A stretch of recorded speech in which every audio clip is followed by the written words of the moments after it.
guys, here come the dollies. They got fresh sinkers, hot coffee, and the sweetest smile.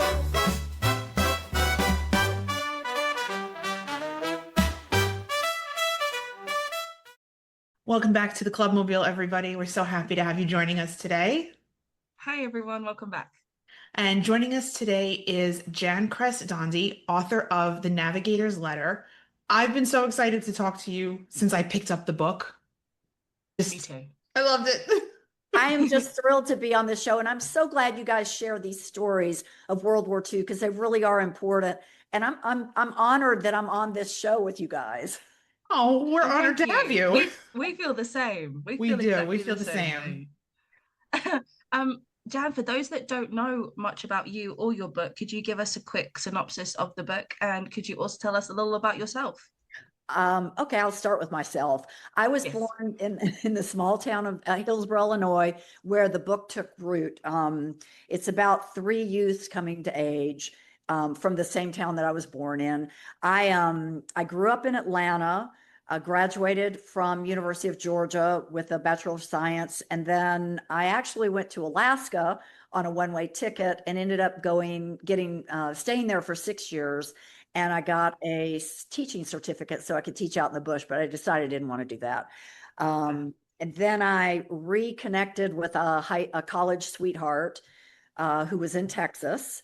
I was sent to Texas on a discovery job. I was a litigation paralegal up there. And they sent me on a job, and I thought I'll look him up. And so we ended up getting together and moved to Florida, so I've kind of made a whole round circle to Florida. Circle there, yeah. Yeah. We have 2 daughters and 4 grandchildren. My one daughter has 4 children, age 6 and under. And my lifetime profession was a litigation paralegal. I quit when I was about 60, I think. Oops, probably shouldn't say what my age is. But I retired at a certain point in life, and that's when I sort of started this story. Amazing. So this is your first book. This is my absolute first book, and it's definitely been a labor of love because it's a story about family. The story was, I'll tell you a little bit about the story, and then I can tell you the process in getting it. Yes, please. On the surface, it's about the U.S. campaign to destroy Hitler's oil fields. As you guys probably know, when it was a time when victory in World War II depended on one critical element, and that was oil. And tanks don't roll, ships don't sail, and planes don't fly without it. So America decided to go after Hitler's oil source at Ploesti, and they paid a terrible price. The narrative is really about the U.S. campaign to destroy Ploesti oil fields, which is Hitler's fuel source. They started out with tidal wave, which was a very detailed, organized operation. That morning, of the 1,700 airmen that took off, 532 did not return. It was a very dangerous mission, a crazy mission, and it was considered Black Sunday because they lost so many men that day. Months later, the Air Force regrouped in southern Italy and with the 15th Air Force, and they flew missions through the summer of 1944, and they lost over 2,300 men over Ploesti. So it was a serious target. The book sort of culminates with a humanitarian mission, Operation Reunion, which is the largest evacuation by air in history, repatriating some 1,200 men back to American air bases in Italy. But I will tell you, at its core, the Navigator's Letter is much more than a military history. It's a deeply human story told through the voices of 2 B-24 navigators, John B. and Bob, who happen to be my uncle and father. And it's through the chaos, seeing it through their experiences. The war unfolds not only amid missions and survival, but through the connections that endured amid wartime chaos. So that's sort of the gist of the book. It's history with a human heartbeat. It's not a straight history book, although it's to the book. It's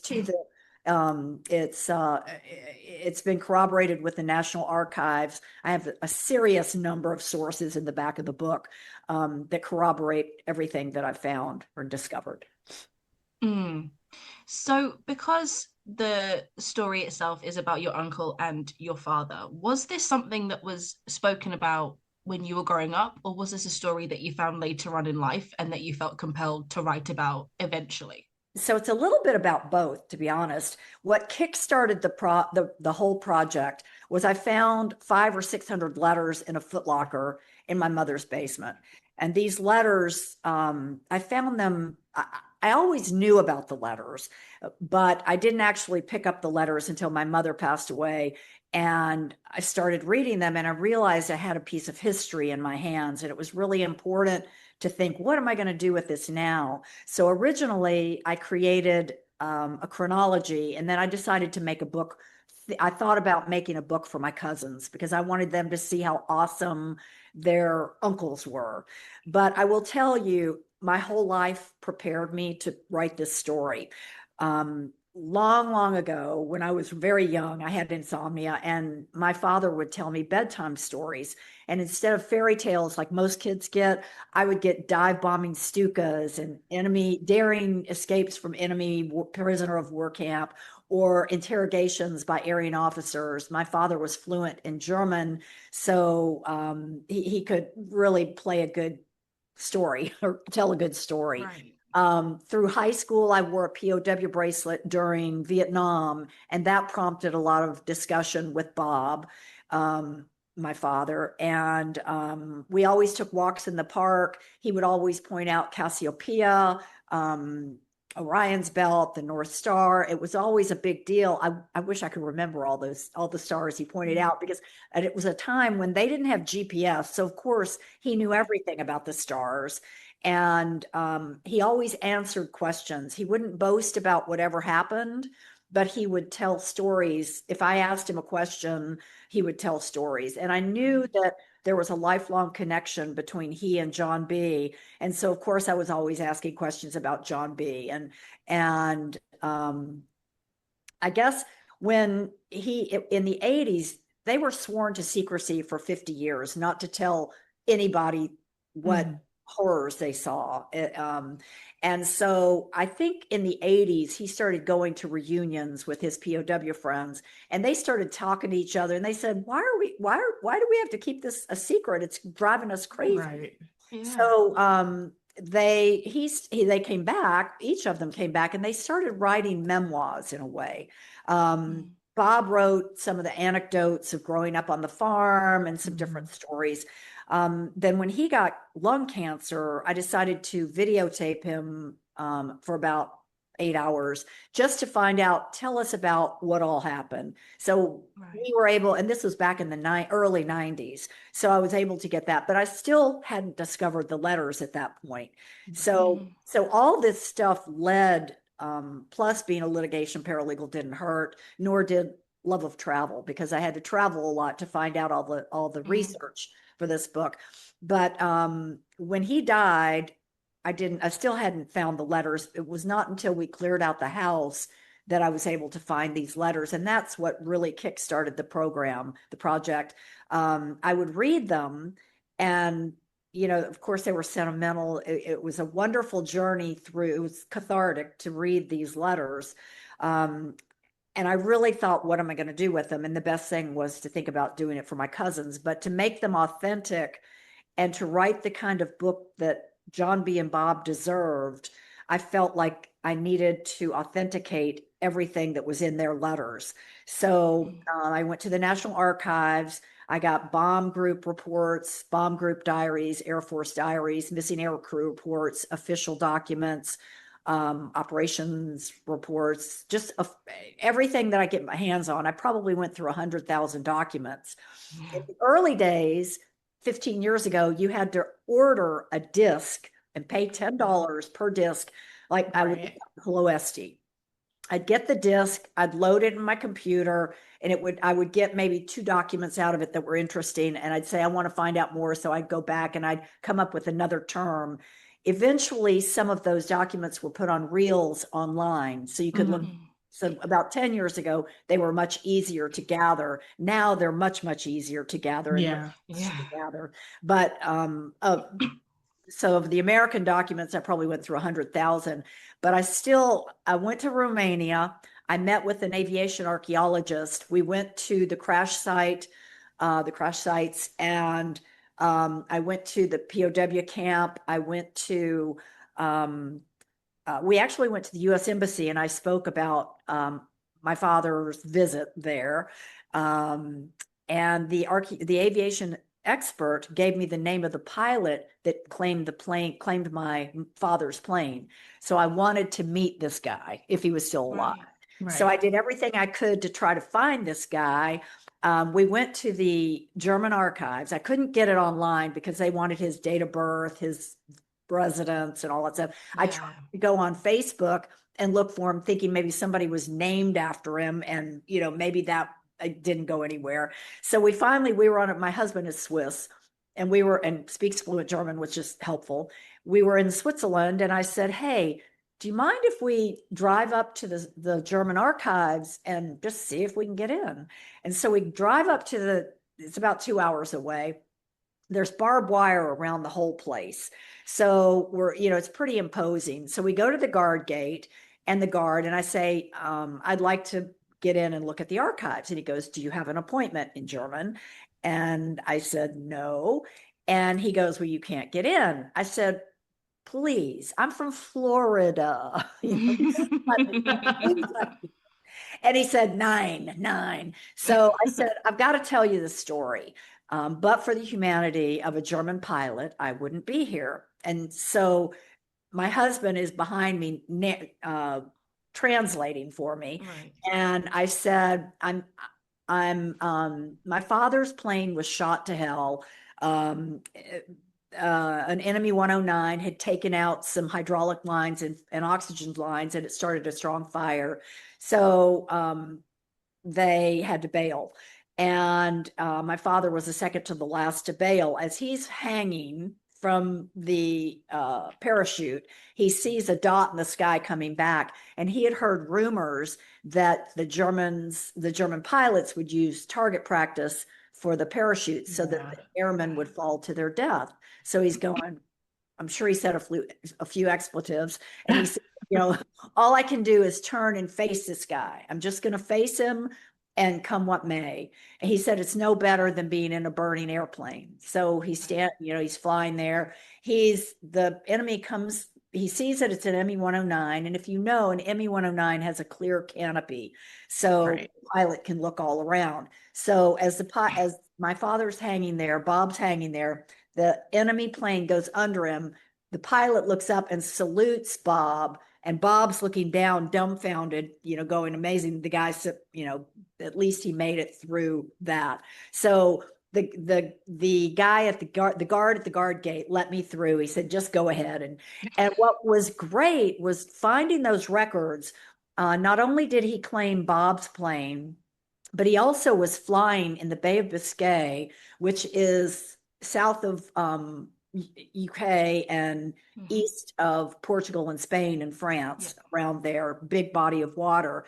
He was flying combat missions at the same time John B. was there.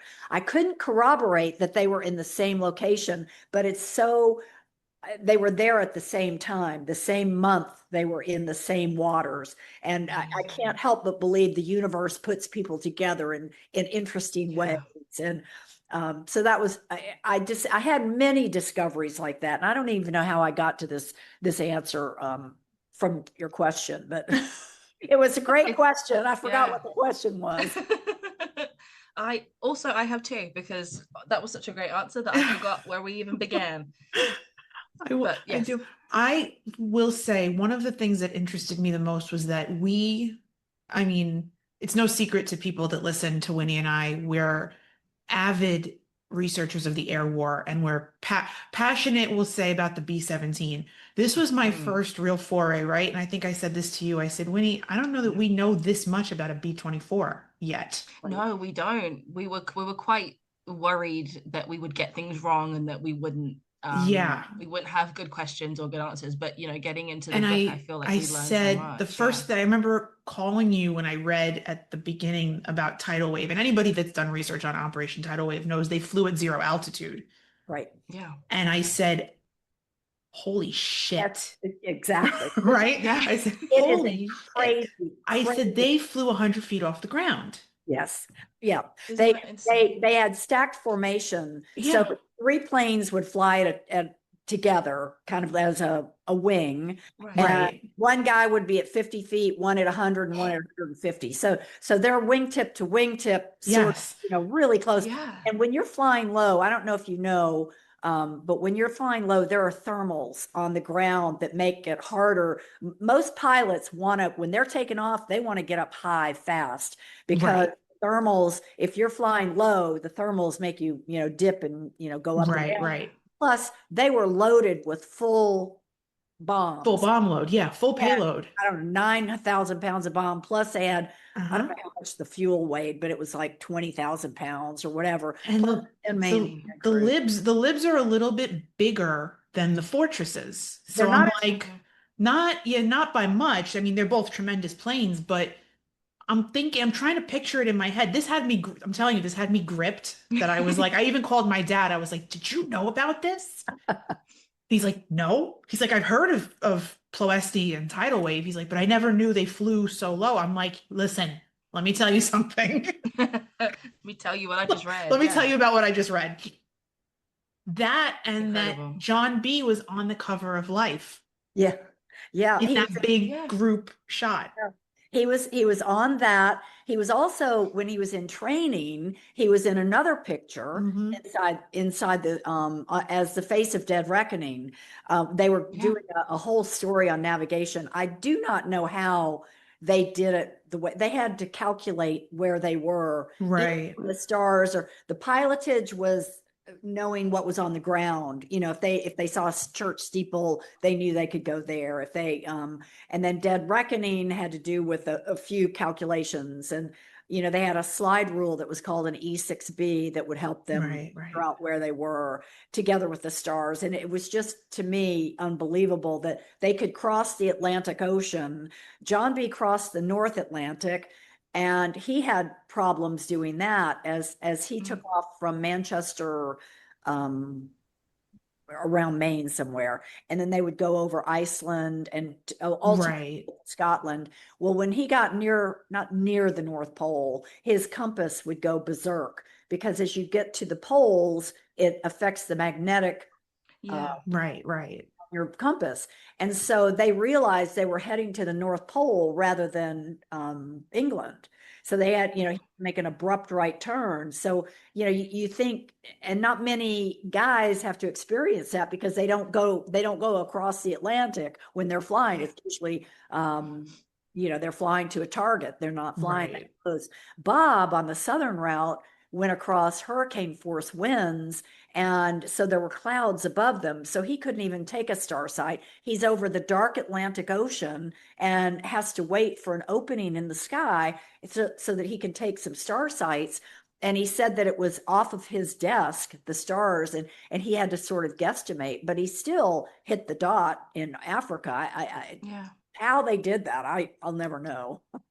I was Always very blows my mind. Yeah, and these are pictures Winnie and I have seen 1,000 times, and now I'm like, wait a Yeah. second, now we know somebody in that picture, and Now you we- start to now we put know these who that pieces is. together. Oh, It's yeah. very interesting, especially that Very they both interesting. had like they were both excellent navigators, but they both had a specific foray in navigation that they were great at. So Yes. John B was Dead Reckoning, Bob was excellent with celestial navigation, and it Yeah. really shows that they were really, we use this all the time, two sides of the same coin, Right. that they were so fine-tuned in it. They were very, Right. I will say their paths followed the exact same path. It's they both grew up in Hillsborough, this little bitty town of 4,000. It's a beautiful little town. They went to school there. They both graduated from University of Illinois, and Polley, John B.'s little sister, who Bob also grew up with, she also was born and raised in Hillsborough, and she was kind of a devil may care attitude. She was fun loving, had a great time, very social, but she always had a list of boyfriends. And interesting, Bob never got to on that list. He knew the family very well. He was Polly's twin brother's best friend. to make it more complicated. John B was an older brother. So Yeah. John B was an older brother, but Bob was in the White's home often, hanging out with Bill, the twin brother, and Yeah. also looked up to John B, big brother. And Bob was otherwise, he grew up on a dairy farm outside of town, hardworking guy, but a really smart guy, good in basketball. He was the 1940 national trombone champion. Oh, wow. Very hard to get that. I have 4 years of all of his gradings or evaluations through the national Oh, championship. wow. So he attended it 4 years, and he lost it by 1 point in his junior year, and he was so mad at himself. And then so he wasn't going to lose the next time. He was one of those that, you know, if I put my mind to it, I can win it. But he got a little overconfident, and, you know, was a little full of himself then, and Yeah. not normally like that, but he thought he was a pretty good trombone player. So junior People year, were so well-rounded back then. they Yeah, were. I think we say this all the time, Gav, don't we? We say that they always had a niche and they always had something they were good at. And Yeah. we feel like that's sort of a lost art these days. Like, it's hard to find someone who's good at something with their hands, like an instrument or Yeah. something like that. I feel like it's sort of become like a lost art for Yeah. sure. I think you're absolutely right. Everybody needs to have, it builds confidence and leadership to be good at something. John B Absolutely. was really good at debating. And to get his transcripts from his speeches, debates that he made, I didn't know about them, but I was reading my grandmother's journal from 1938. And I have journals that go back, and that's why I could sort of also see the feel of the family throughout all of this wartime. But she wrote down on her one Sunday night, she said, we listened to John B.'s radio debates on WLS. And WLS is a big Chicago radio station. I grew up with it because my Bob listened to it. And so I thought, oh, well, I'm going to call up WLS. I'm sure they've got the transcripts or the radio audio from 80 years ago. Of course they'd keep that, you know, and I go calling them or writing them an email, and they're going, are you kidding me? You think we keep stuff for 80? And I'm going, darn. So Listen, then a lot of people do keep things for 80 years. I mean, Exactly. well, you gotta, if you don't ask, the answer is always no, right? So absolutely. You're absolutely right. you So have to ask. that's the best answer, because if you don't ask, you have to be persistent in any of these projects, whether it be research, a book, or whatever you're going, you have to be persistent, keep asking. But so I kept asking. I went to his law school because I thought, oh, maybe they'll have an audio, you know, maybe they'll have it. Well, for months, I was emailing this guy. We were exchanging emails, and he'd say, I still haven't found anything, Jan, sorry. So I finally wrote him for the last time. It was, you know, a year into it. And I said, I'm not going to bug you anymore, but I just want one last ditch effort, you know, to try to ask, do you have anything? And he wrote me back, and he said, I was just about to write you that no, we don't have anything, but a retiring professor donated his materials to wherever, the library. And as they went through them, there were 2 years of transcribed radio debates that John B had done, and they were using them as practice tools to present day lawyers. Amazing. And the one that I used in the book was so poignant because everybody was the theory was isolationism. No, we don't need to join England. And John B's debate was so poignant that I had to put it in there because it was just great. Yeah. But it was those little things that made it really fun searching for this stuff. And I do think the litigation paralegal profession, between writing memorandums, researching, interviewing witnesses, preparing them for depositions, all that fed into it, except writing a legal brief is very different than writing a book. A book that you're sharing information. You're not just telling it, you're showing how it happened. So I had to learn a little bit about writing. That feeds into it. The next question we wanted to ask was, tell us about your writing process and how long did it take? And what was it that kept you going, even though Yeah. things were getting hard, and it was something you had never done before. What was it about this story, your family story in particular, that made you So, want to keep going and share it with the world?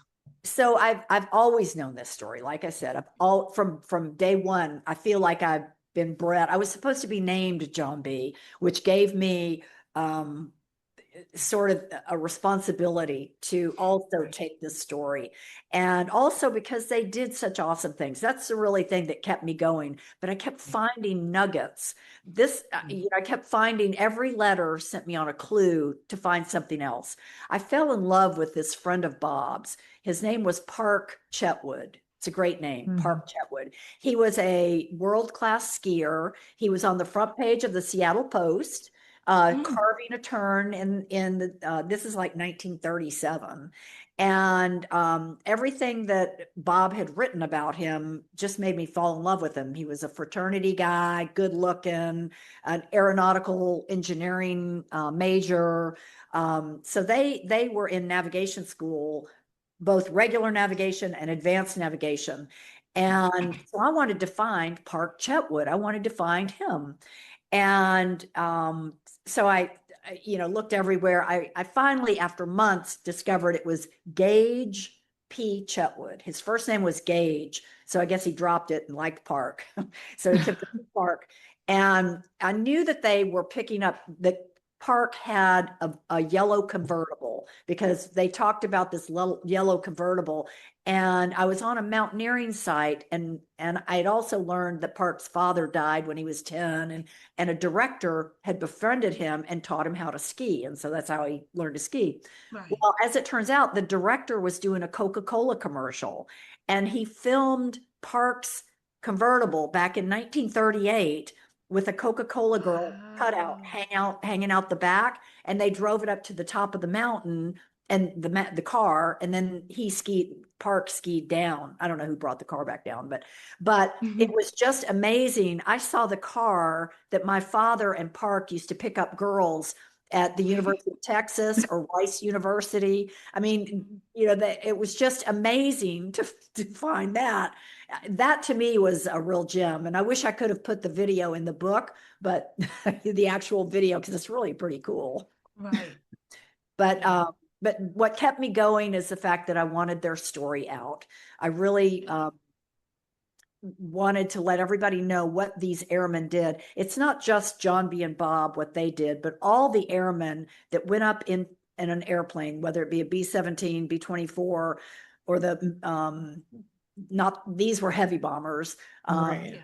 B-26s, B-25s, any of those, even the fighter planes. I mean, those guys were doing something pretty new. World War II had biplanes, and in Europe they did bomb London, and they did do a little bit of that, but flying was a whole new thing, and I think it was exciting for these guys, and that's probably why they joined the Air Corps. But yeah, I think you had another question. I forgot what it was. I wanted to ask, how long did the whole process take from beginning writing to finding a publisher and then it being released? Right. That's a really good question, because I started this project. I started reading the letters in 2011. That's 15 years ago. Yeah. So the research probably took me the most time. So what I did originally, when I got the letters, I decided to write a chronology. I put the date of the letter, maybe even the postmark, and then I'd actually write the letter. And then I did the whole chronology. Then if I knew something was happening, like a certain battle was going on, I fed it into the chronology just to remind me that, oh, this is what happened.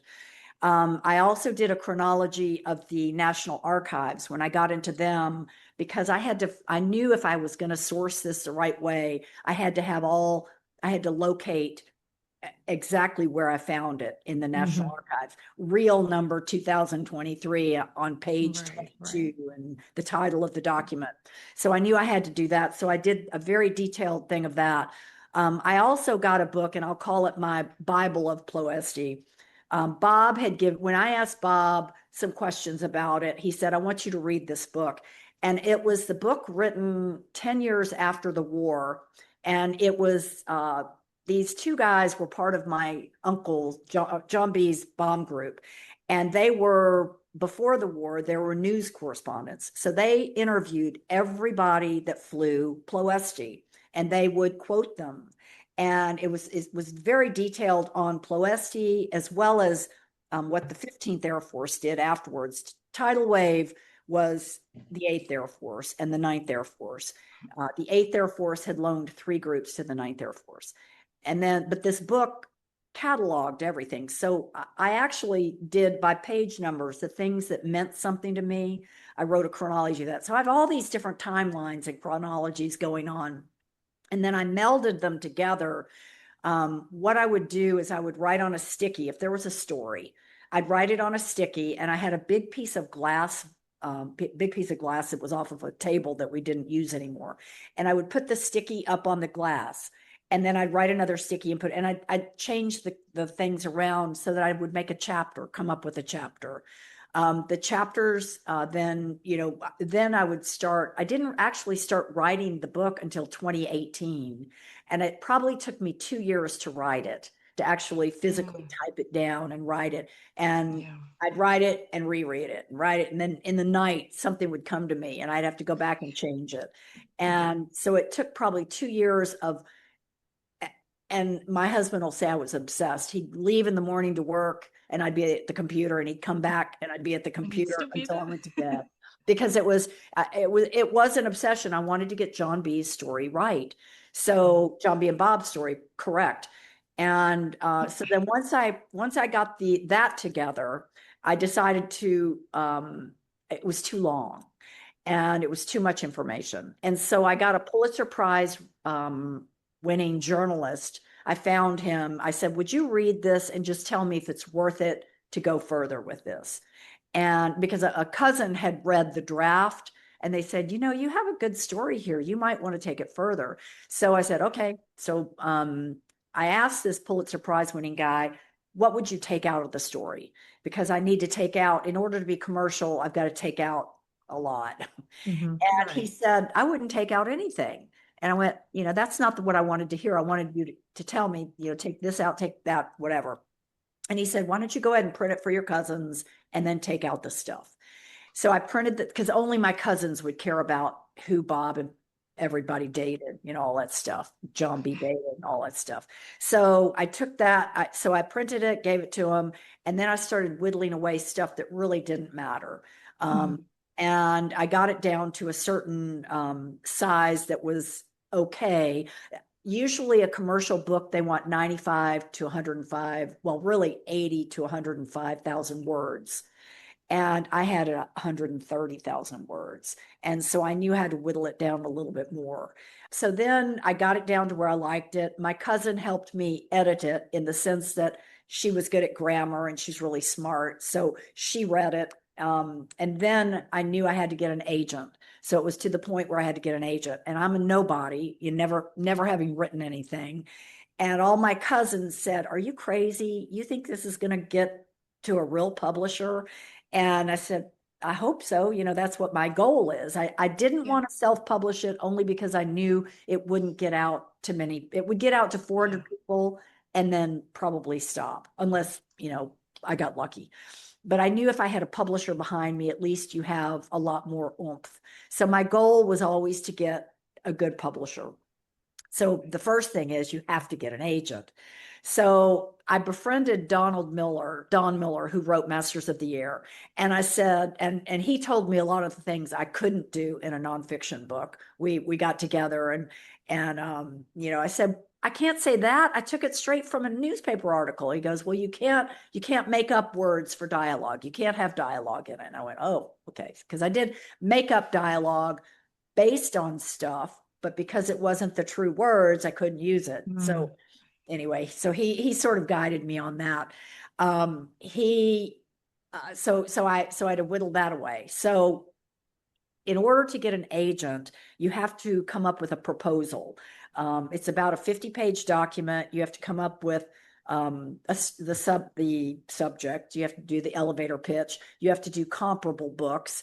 You have to do how you're going to make money on this book, meaning what target audience are you going to go to. You have to do the characterization. You have to do a whole bunch of stuff, and you have to do a summary of each chapter. So it gets to be quite a long document. You can look it up online and, see that it's pretty extensive if you're a beginner. If you're somebody famous already, you just have to, say what the story's about, and they decide whether they want it or not.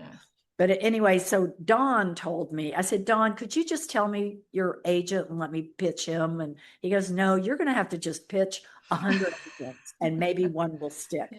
I said, please, Don, please give me yours, because make it easy for me. Exactly. Exactly. And he said, nope, you're just going to have to, because I think what happens is the agent has to be looking for your type book. Of course, his agent just did a book. His agent did his book. So they don't want another World War II book. They move on to something else.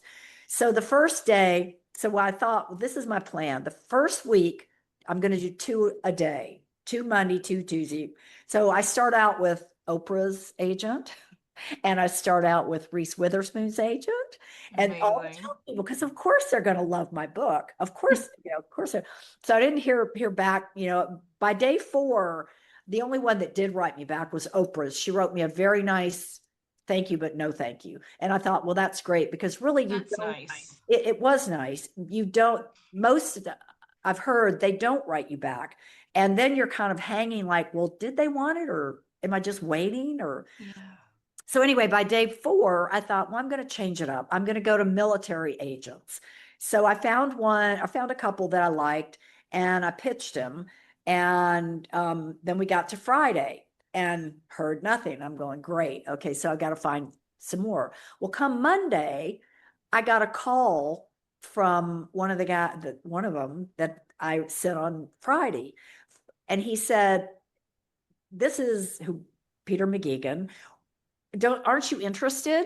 And I said, what? You know what? He goes, I sent you an email. And so I'm looking so I didn't have an email. It went to my spam for whatever reason. Oh my gosh. He's with Ultra Literary. And I guess it, for some reason, didn't like the word, and it put me immediately into the spam. And he had written me 45 minutes after I sent the email, which is incredible. Oh my God. Oh my gosh. It's just blow me away. And, he told me later, because when we had a pre-release party here in Fort Lauderdale, he came down from New York for it before we did the Intrepid. And he came down from New York, and I told that story to all my friends, because it was a friend thing. We had about 200 people there. And I told them, I said, this is what happened. And Peter pulled me aside later. He goes, this was all by luck. I never call people back. If they don't answer my email, I don't bother calling them back. But, so it was just the stars aligned for me, and just super, super lucky. But then, so then he found a publisher, and the editor that I was working with had some other things going on. So the editing actually took longer than it probably should have. She had things going on, so I might not hear from her for months. Then we'd do 3 or 4 chapters, and she didn't really change much, except she wanted to hear firsthand words from John B. and Bob more than I had written it originally in 3rd person, except I had left in some of the things that I couldn't really recreate. Their words were perfect. Mhm. And so she said, no, I want you to put it in 1st person. So I had to go back to the video, Do it all to the again. Right. timelines, the chronologies, and change it. And that's why we put all of their voices in italics. We still have quotations from all the official documents, but I think it's more compelling to hear their voice. And I hope the readers will hear Midwestern voices, because these guys had strong Midwestern voices. And very clear, very sharp. So the editing process shouldn't have taken as long as it did. But then they were going to release it in August, but by June, they had forgotten that it was going to be released in August. So they pushed it off to February because they weren't ready for the publicity stuff. So then we went to February of this year. And so it seems like it's been 15 years in the making, but there's delays on, that nobody could really count on. And, but it was an interesting process the whole way. Oh, for sure. Do you think you would ever do it again? Do you think you would ever, say, write a fictional novel? Would you ever write a novel again in regards to anything else you love, or would you like to avoid going through that whole process a second time? Is this your one and done?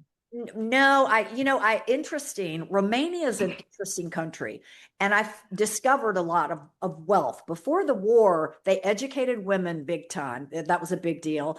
Bucharest was like the little Paris of the East. They had oil money, they had breweries and distilleries, they made alcohol a lot. So there was a lot of wealth. They had a lot of big homes. And I've often just in my brain, I have this story in my brain of somebody from World War II going back to maybe search for something, but it would be total fiction, because to write a nonfiction, I think you have to really know your story, and you have to know where to get the documentation to support it. My editor did a book for George Bush, so she was very much a stickler. If you can't back this, Jan, it's out. Forget it. Yeah. So I needed to make sure that I could back all of the sources, and a lot of it is firsthand sources from the characters themselves, and but a lot of it is the National Archives. But yeah, there's something in here brewing, but I need to get through the marketing of this book and enjoy it. Yeah. Oh, absolutely. Enjoy this one. Sit with this one for a little while. Yeah, this is definitely a labor of love that that I've absolutely loved putting together, and I'm so happy it became a bestseller. That was the other thing. Yeah.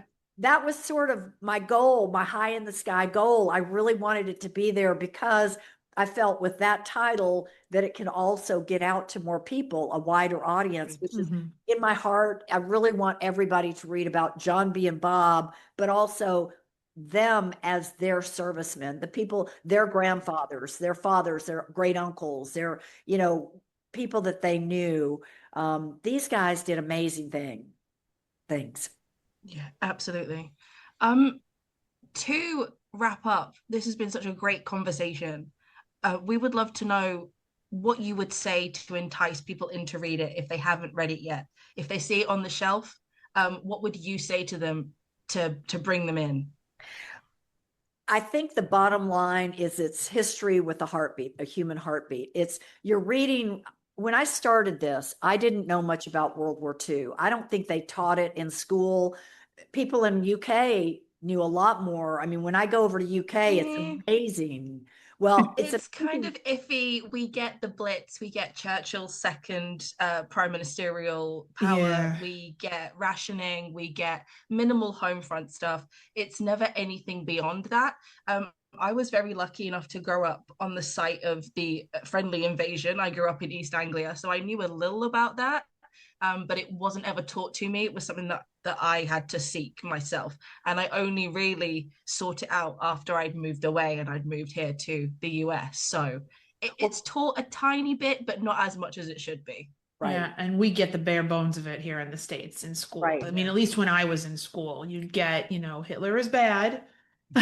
Right. And you'd get more about Anne Frank and, concentration camps than you would the blood and guts of World War II. Correct. Right. Yeah. Right. And I think that's true. And I think, and maybe it's the visits that I've been, it's been to military people or older people that actually experienced it as kids, and they're appreciative of what the Americans did. I mean, at that time, we were the good guys.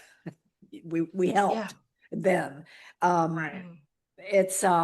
but I will say, if you grew up in East Anglia, you were right in the middle of everything, which is so Yeah. awesome. Yeah. The Norwich Library has a great 8th Air Force library in it. And on Yes. one of the end caps is a picture of John B. And Really? yes, I and never knew that. but let me tell you this one. Amazing. Have you been to Duxford?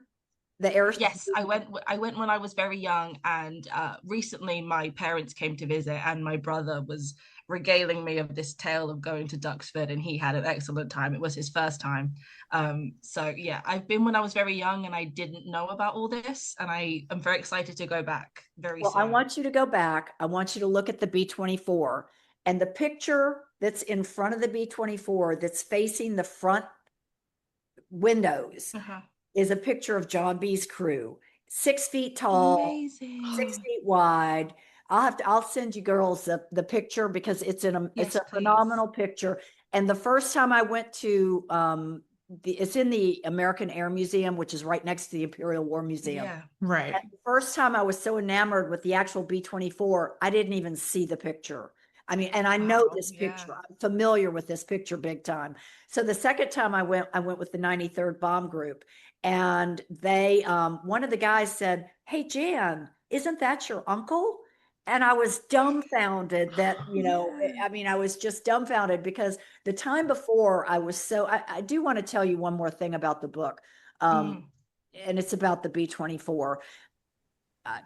Let me go back to the picture. So the third time I went with Don Miller, and I said, "Don, I got to show you a picture of my uncle." And so we walked over there, and Don said, "Hey, we've got to get the docent over here. We've got to tell him, we've got somebody that knows who this is." So the docent came over, and I didn't want to tell him who I was right away. Don was sort of ready to tell him, but I said, wait, just a minute. I'm pushing him away. And so I said to the docent, "Can you tell me about this crew?" And he said they were one of the most experienced crews in the entire 8th Air Force. And that's why they're here 6 feet tall. It's huge. I stood next to it. And I said, I turned to Don and I said, "See, this is a great story." And he started laughing. And then I told the docent, of course, who I was. And then I got a picture of Don with me next to my uncle. But I will tell you, that to me is amazing. The fact of the thousands of guys that were over there, and I've got my uncle in the Imperial War Museum, American Air Museum there. Yeah. It's just phenomenal. But getting back to the B-24, I took a ride in a B-24 about 10 years ago. Amazing. Yeah, there were only 2 on the planet that were flying, only 2. Mm-hmm. And I flew in Witchcraft, which was one of them. And we got up to about 2,000 feet. They didn't go any higher. They flew at a low altitude. The guys in World War II flew at 24,000. Right. John B flew at 50 to 100 feet, 100 feet. Yeah.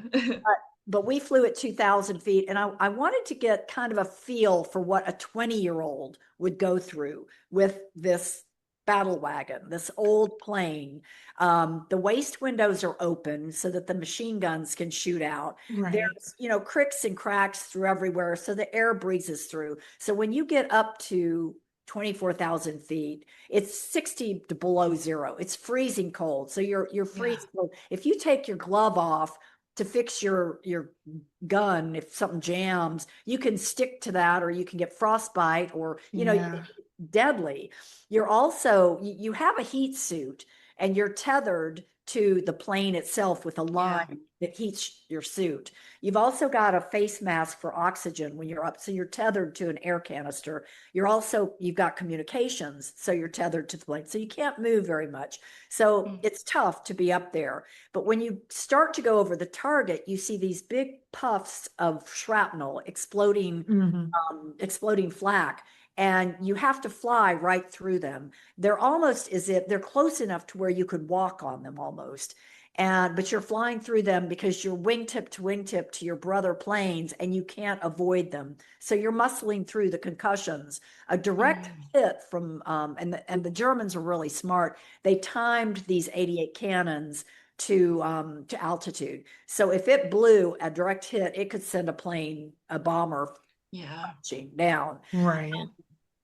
then if you make it, if you're lucky enough to make it through the target and you turn back to base, it's the enemy fighters that come at you, and they're coming with 20 millimeter machine guns, and they're shooting to kill.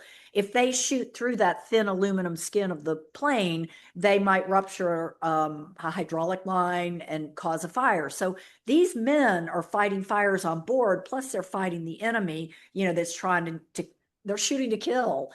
If they're lucky enough to land their plane at the air base, they give them a shot of whiskey. They drink, some of them ask for two because they just saw their buddies get shot down. Yeah. They didn't know what happened. So they pad their way. They walk to their tent. They might pass the empty tent of the guys that they ate breakfast with upstairs at first this morning. And then, they were shot down. So it's got to be a surreal feeling looking into that empty tent. So they go back to their tents. All they want to do is decompress. They want to write a letter home. They want to know gossip from home. Who's dating who's getting married, what'd you eat tonight? Right. And they always ended it with, everything's okay here, but I better go to bed now because I've got to go back upstairs tomorrow. That was their symbolism that they were going back upstairs. It was fearsome to be in these planes. And these letters were lifelines home so that they could make it back up there again and do the same thing where they come back. If they made it through the flak and the cold weather and the enemy fighters and the fires on board, they get that shot of whiskey again, it would be another lucky day. Right. But just amazing things they did. Absolutely. And it is such an amazing story that you have written. Gabby and I thoroughly have enjoyed reading it, and this conversation has been such a pleasure. And if this doesn't entice people to read it, I don't know what will. Right. Short of us saying it was so good, go out and get it. So good. It really was good, guys. Go out and get it. I'm so glad, and I hope you have a better appreciation for the B-24 that does not get the credit that the B-17. The B-17 was the pretty boy that was close to London, so all of the newspaper people would go to the B-17s. But I will say there were more B-24s built than any other plane, at least in America. I think there was a Russian plane that they built more. It was a Russian fighter, but they made more B-24s. But B-24s were also the ones that they sent on longer missions, more dangerous missions. Not more dangerous. B-17 went on dangerous missions too, but the B-17s could get out of there not faster because the B-24 was actually faster, and that's why they sent so many of them in. But they didn't expect the B-24 to last more than 25 missions when they built it. And you're thinking, oh my gosh. Back in 1945, there were articles written that said the 15th Air Force out of Italy had 100% casualties in 1944 of airmen. That means they usually kept a group of 20,000 airmen, and they would lose 20,000. Every time they lost somebody, they refilled it. So they had to refill it 100% for that 1944 because there were so many planes shot down. Wow. It's a dangerous air war, and absolutely super dangerous. Very, very dangerous. War is hell. War is absolutely war is hell. Absolutely, it is. And it's made up. It's the generals and the commanders and the politicians that come up with it, but it really boils down to, it really affects the individuals rather than the politicians back home. And it does. Absolutely. You guys are great with this World War II. I'm so happy you're promoting it. It makes me really happy to see a podcast focus on World War II. Yeah, we're trying our best. We are. We think we're doing the best that we can with the knowledge that we have, and we're so lucky to have such a great group of people surrounding us and assisting us with records and people falling down rabbit holes with us, and we get to all read these amazing books like yours together, and it truly is such a pleasure. And then we get to have conversations like this with great people like you, and we're really, really pleased to be doing it. So thank you for saying that. Well, thank you for all you do, and just remind everybody, yeah, this is a great story, and it's a story of about all servicemen. If we don't remember these stories, they become abstract and we lose the real cost of war. So it's important to share these stories. Absolutely, it is. It And thank you is. so much for joining us today. And Thank thank you, you. everyone, for listening. Go out and buy the book, The Yes. Navigator's Letter. Go out and get it, go read it, and we can all share our reviews together. Drop us a line. It'll be great. Yeah.